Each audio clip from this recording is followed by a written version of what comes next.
मजदूर यूनियन के प्रधान सुरेश कोत आज अंबाला शहर की अनाज मंडी पहुंचे, जहां उन्होंने धान खरीद और मंडी की व्यवस्था का भी जायजा लिया। इस दौरान किसान नेता सुरेश कोत पराली जलाने को लेकर किए गए सरकार के फैसले से भी नाखुश दिखाई दिए और उन्होंने प्रदेश की नई नवेली सरकार के मुख्य नायब सैनी को भी दो टूक चेतावनी दे डाली। सुरेश कोत ने कहा कि अगर सरकार हर गांव में पराली प्रबंधन के लिए मशीनें उपलब्ध करवाएगी तो कोई किसान पराली नहीं जलाएगा, लेकिन सरकार कोई व्यवस्था नहीं करती। सुरेश कोत ने कहा कि आज प्रदूषण के पीछे किसान से ज्यादा उद्योग जिम्मेदार है और रही बात फसल बिकवाने की तो वो हम एक एक दाना बिकवा लेंगे। इस दौरान उन्होंने धान खरीद में मॉइस्चर के नाम पर लगाए जा रहे कट को लेकर भी नाराजगी जाहिर की।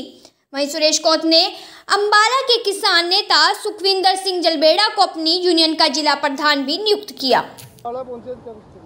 आज हमारा अंबाला पहुंचने के दो मकसद थे। एक तो मकसद हमारा ये था कि आज हमने सुखविंदर जी जलबेड़ा को भारतीय किसान मजदूर यूनियन का जिला का अध्यक्ष घोषित किया है।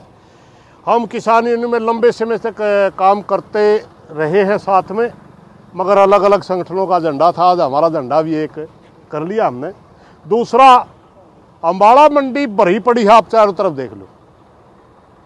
जब किसान को धान डालने की जगह नहीं मिलेगी तो धान लाएगा कहाँ? उठान बिल्कुल धीमा चल रहा है और बिल्कुल सूखे धान के अंदर भी यहाँ किसान बता रहे हैं उसके अंदर भी कट लगाया जा रहा है, जो कि अवैध है। इसलिए हमारी हरियाणा सरकार से प्रार्थना है, आप नए नए आए हो, जमात से लड़ाई छेड़नी उचित नहीं है, मगर अगर किसान को इसी तरह से ठगा जाएगा तो हम घर भी नहीं बैठेंगे, हम लड़ाई तुरंत शुरू कर देंगे। इसलिए सुचारू रूप से खरीद हो और उठान का प्रबंध हो। हम इसीलिए इस मंडी में आज दौरा करने के लिए आए हैं कि अंबाला के अंदर क्या हमारा किसान के लिए कोई असुविधा तो नहीं है। इस किस्म की बातों के लिए हम मंडी में दौरा करने के लिए आए। सरकार ने नया नियम बनाया है, जो किसान पराली जलाएगा उसके खिलाफ FIR होगी और 2 साल के लिए खरीद बंद कर दी है। क्या एक बार हमारे दान बिक लेने दे, सैनी साहब को सीधी बतावा। हाँ, हम इस बात को समझते हैं कि वायु प्रदूषण की वजह से NGT का वो रूल है, मगर मात्र 3 या 4% किसान का हिस्सा इसमें जो दिल्ली के हवाला करें।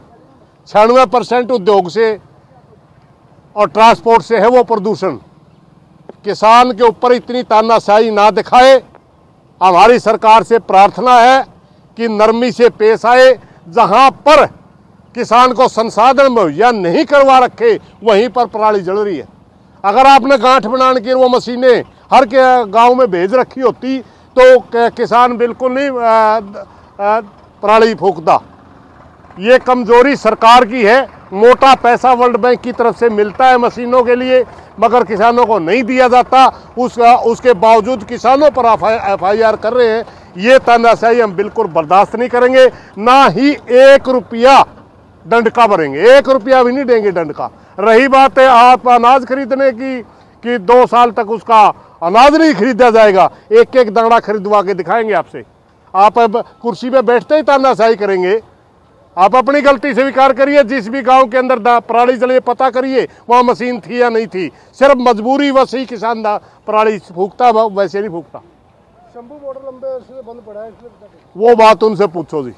वो संयुक्त मोर्चा का आंदोलन नहीं, संयुक्त मोर्चा से अलग एक ग्रुप पार्ट के वो कर रहा है। वो संयुक्त मोर्चा के साथ उनका कोई संबंध नहीं। गुरनाम सिंह चढ़ूनी ने कहा कि अगर कांग्रेस के किसानों को साथ लेकर चलती तो इतना बुरा हाल ना होता। गुरनाम सिंह जी किसान नेता की बजाय राजनेता है शायद, ये तो उनका बयान है। बाकी ये सच्चाई है अगर मुख्यमंत्री की लड़ाई MLA बनने के बाद कांग्रेस चलाती तो शायद इनकी और सीट आ जाती। मुख्यमंत्री की लड़ाई भूपेंद्र सिंह हुड्डा ने समय से पहले छेड़ दी, इसलिए कांग्रेस हार गई।